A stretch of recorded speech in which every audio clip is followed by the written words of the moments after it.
এর ভিতরে আরেকটা বাইন হয়েছে আল্লাহর গজব, সেটা হলো রাসেল ভাইপার একটা সাপ দেখেছে, আপনারা অনলাইনে দেখেছেন, ভাইরাল হচ্ছে, এই সাপটা বাইর হয়েছে, কথা ঠিক কিনা? প্রতিটা জায়গায়, অনেক জায়গায় মানুষের কামড়ে এই সাপের দংশনে মানুষ মারা যাচ্ছে। অতএব আপনাকে আমাকে এখন সতর্ক হওয়া দরকার। আপনি আমি যত গুনার কাজ করব, খারাপ কাজ করব, আল্লাহর পক্ষ থেকে গজব তত বেশি আসতে থাকবে, কথা ঠিক কিনা? তাপমাত্রা বাড়ছে, এরপর আসছে রাসেল ভাইপার সাপ। এই যে রাসেল ভাইপার সাপ, এক দংশনে নাকি মানুষ মারা যাচ্ছে। অনেক জায়গায় এই সমস্যাগুলো সৃষ্টি হচ্ছে, আপনারা অনলাইনের মাধ্যমে দেখেছেন। এই জন্য আপনাকে আমাকে সতর্ক হতে হবে। এই রাসেল ভাইপার যে সাপ, এই সাপগুলো জাহান্নামের ভিতরে থাকবে। আল্লাহ রসুল বলেন কিয়ামতের ময়দানে এমন একটি জায়গা থাকবে জাহান্নামের ভিতরে, যেখানে সাপ দ্বারা ভরপুর থাকবে।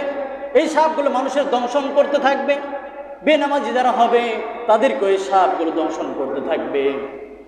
অতএব এই সাপ হলো একমাত্র আপনার আমার আযাবের কারণ।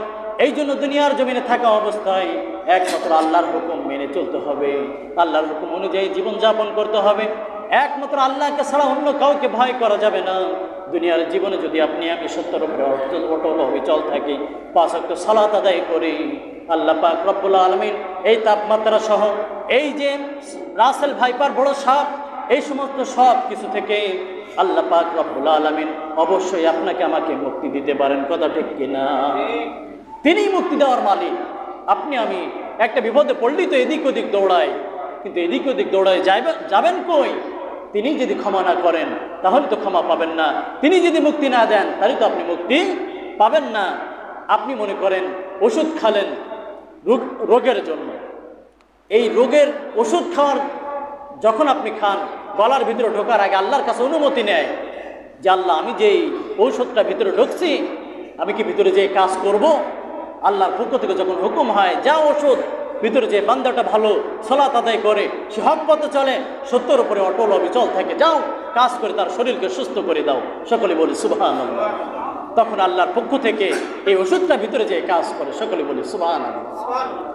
আর যখন আল্লাহর পক্ষ থেকে অর্ডার হয় যে না কাজ করো না ওষুধ, তখন এই ওষুধটা ভিতরে যাওয়ার পরেও কাজ করে না। দেখবেন দুনিয়ার ভিতরে অনেকে সামথিং ছোটোখাটো ওষুধ খেলেও রোগ সেরে যায়, কিন্তু অনেকের হাজার হাজার টাকা চলে যাচ্ছে, কিন্তু রোগ সারে না। তাহলে ভরসা করবো কার উপরে? আল্লাহর উপরে। কোরআন হাদিস থেকে যে আলোচনা হলো, আল্লাহ পাক রব্বুল আলামিন আমাদের সকলকে বোঝার ও আমল করার তৌফিক দান করুক, সকলে বলি আমিন। আসসালামু আলাইকুম ওয়া রাহমাতুল্লাহি ওয়া বারাকাতুহু।